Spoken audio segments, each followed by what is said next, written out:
Peki buna şükredebiliyor musunuz? Allah'ın bir mucizesiyle bir anda eviniz yerine gelseydi nasıl sevinirdiniz? Osmanlı İmparatorluğu'nda farklı coğrafyaları görüp, gezip, öğrendiği her şeyi Seyahatname diye bir 10 ciltlik bir kitaba dökmüş.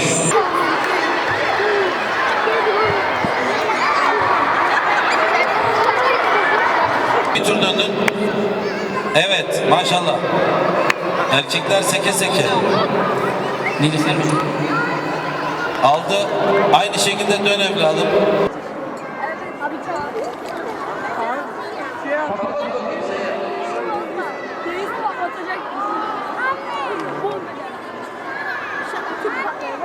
Biz bunun içine bir kaşık kullanıcıdan Allahu Ekber. Çocuklar, işte Allah'ın yarattığı mucizeleri görebiliyor musunuz?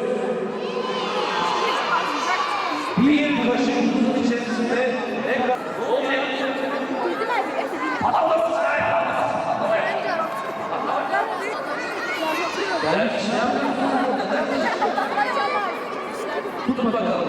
Çocuklara şu konuda faydası var. Dinimizi öğrenme noktasında, çocuklarımıza cami sevdirme noktasında belediyemiz sağ olsun bu şekilde etkinlikler yapıyor. Daha önce de etkinliklerimiz olmuştu. Bu etkinlikleri görünce zaten otomatikmen çocuklarla ilgili etkinlikte geliyoruz. Çünkü ülkemizde sosyal çürümenin çok fazla olduğu bir dönemde burada çocuklarımıza camiyi, İslam'ı, dinimizi öğretmeye, bunları sevdirmeye çalışıyor sağ olsunlar. Programların her gün olmasını isterim. Çünkü çocuklarımız dışarıda mevcut ülke şartlarında çocuklarımızı dışarıda çok fazla oynatamıyoruz. Burada biraz fanusun içerisinde büyütmüş gibi oluyoruz. Ama bu şekilde hem çocuklarımız bir toplum içerisinde, sosyal aktivite içerisinde oluyorlar. Hem dinini öğreniyorlar. Hem dinin böyle etkinlikler üzerinden olması daha da güzel oluyor çocuklar açısından. Hafta sonu olduğu için çocuğumuzu aldık. Burada eğlence olduğunu duyduk. Geldik. Çocuğumuz da orada ön başta oturuyor. Güzel bir şey. Yarışmalarını izliyoruz. Az önceki gene bir yarışma vardı. Güzeldi. İkisini de beğendik. Zeka yönünde çocuklar için çok güzel. Tabii her zaman güzel olmasını isteriz. Geldik, günümüzü burada geçiriyoruz. Etkinlik güzel. Burayı geçen haftadan görmüştüm. Hoşuma gitmişti. Ben de katılmak istedim. Çocuğumu katmak istedim. Bugün geldim. Bu anı andım. Çocuklara güzel bir şey. Camiyi sevdiriyor. Çocukların kaynaşmasını sağlıyor. Güzel eğlencelerle yani buranın güzelliğini anlatılmaya çalışıyor. Güzel bir şekilde çocuklarımıza aşılanıyor. Ya memnun oldum, güzel bir şey. Hani tabii ki sosyal medyadan biraz daha uzak. Bunun güzelliğini daha güzel burada oyunlarla anlatılıyor. Yani güzel bir şey. Biz gördük, andık. Gelmeyenler mutlaka gelip tatmalı, çocuklarıyla birlikte anmalılar. Güzel yani, ben hoşuma gitti, çocuğum için mutlu oldum. Farklı farklı etkinlikler yaptılar. Biz de izledik. Güzel bir şey. Teşekkür ediyorum. Bu program çocuklar için ve bizler için gelişim sağlıyor bize. Aileler çocuklarını, yeğenlerini getirebilir burada. Çocukların sosyalleşmesini sağlıyor. Bu tür etkinlikler çocuklarla iç içe olmayı sağlıyor. Çocuklara yani rahatlatıyor bu tür etkinlikler. Maneviyat olarak yani insanların bilgi gelişimini, insanlarla sosyalleşmeyi sağlıyor. Burada kurslar var. Gelip yani orada öğrenebilirler istedikleri bilgileri, yardımcı oluyorlar. Bu tür etkinliklerin artmasını istiyoruz. Çocukların teknolojiden daha iyi olur. Bizim burada öğrenmemiz gereken şeyler olur. Etkinlikler öğreniyoruz burada.